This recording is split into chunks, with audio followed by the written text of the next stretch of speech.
ನಮಸ್ಕಾರ ಸ್ನೇಹಿತರೆ, ನಾನು ನಿಮ್ಮೆಲ್ಲರ ಅಚ್ಚುಮೆಚ್ಚಿನ ಸೆಲೆಬ್ರಿಟಿ ಅತೀಕ್ ಮಾತಾಡ್ತಾ ಇರೋದು. ಈ ವಿಡಿಯೋ ಮಾಡೋ ಕಾರಣ ಏನು ಅಂದರೆ, ಜಸ್ಟಿಸ್ ಫಾರ್ ಸೌಜನ್ಯ ಅಂತ ನಾವು ಎಲ್ಲರ ಸ್ಟೇಟಸು, ಇನ್ಸ್ಟಾಗ್ರಾಮು, ಫೇಸ್ಬುಕ್ಕು, ಯೂಟ್ಯೂಬ್ ಎಲ್ಲದಲ್ಲೂ ಹಾಕ್ಬಿಟ್ಟಿದ್ದೀವಿ.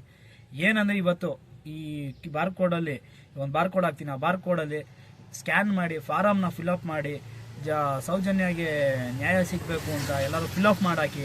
ಯಾಕಂದರೆ ಫಿಲಪ್ ಮಾಡಾಕಿದ್ರೇ ಆ ಹೆಣ್ಮಗುಗೆ ನ್ಯಾಯ ಸಿಗೋಕ್ಕೆ ಒಂದು ಸ್ವಲ್ಪ ಒಂದು ಗುಟ್ಟಕ್ಕೆ ನಾವು ಒಂದು ಸಣ್ಣ ಕಲ್ಲು ಹಾಕ್ದಂಗೆ ಆಗುತ್ತೆ. ಹೆಣ್ಮಗು ನ್ಯಾಯ ಸಿಗಬೇಕು. ಯಾರ ಮನೆ ಹೆಣ್ಮಕ್ಳಾಗಲಿ, ನಮ್ಮನೇಲಿ ಹೆಣ್ಮಕ್ಳಿದ್ದಾರೆ, ಎಲ್ಲರ ಮನೇಲಿ ಹೆಣ್ಮಕ್ಳು ಇರ್ತಾರೆ. ಅದರಿಂದ ವಿಡಿಯೋ ಮಾಡ್ತಾ ಇರೋದು. ಯಾಕಂದರೆ ಹೆಣ್ಮಗು ಒಂದು ನ್ಯಾಯ ಸಿಗಬೇಕು. ಇದೇ ರೀತಿ ತುಂಬ ಜನ ಸತ್ತಿದ್ದಾರಲ್ಲಿ, ಏನು ಕಾರಣ ಇಲ್ಲದೇ ಸತ್ತಿದ್ದಾರೆ. ಆ ಹೆಣನೂ ಸಿಕ್ಕಿಲ್ಲ ಅವ್ರದ್ದು. ಇವತ್ತಿನ ದಿನ ಸಾಕ್ಷಿ ಸಿಕ್ಕಿದೆ. ಇಷ್ಟು ದಿನ ಯಾರೋ ಒಬ್ಬ ಮುಸ್ಲಿಮ್ಸ್ ಅವ್ನು ಮಾಡ್ದ, ಇವ್ನು ಮಾಡ್ದ ಅಂತೆಲ್ಲ ಹಿಂದೂ ಪರ ಹಂಗೆ ಅಂತ ಇದ್ರು.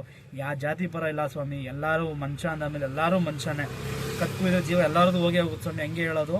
ಕೈ ಕುಯ್ಕೊಂಡ್ರೆ ನಂದು ಕೆಂಪು ರಕ್ತನೇ ಸಿಗೋದು, ಹಿಂದೂರು ಕೆಂಪು ರಕ್ತನೇ, ಕ್ರಿಶ್ಚಿಯನು ಕೆಂಪು ರಕ್ತನೇ ಸಿಗೋದು.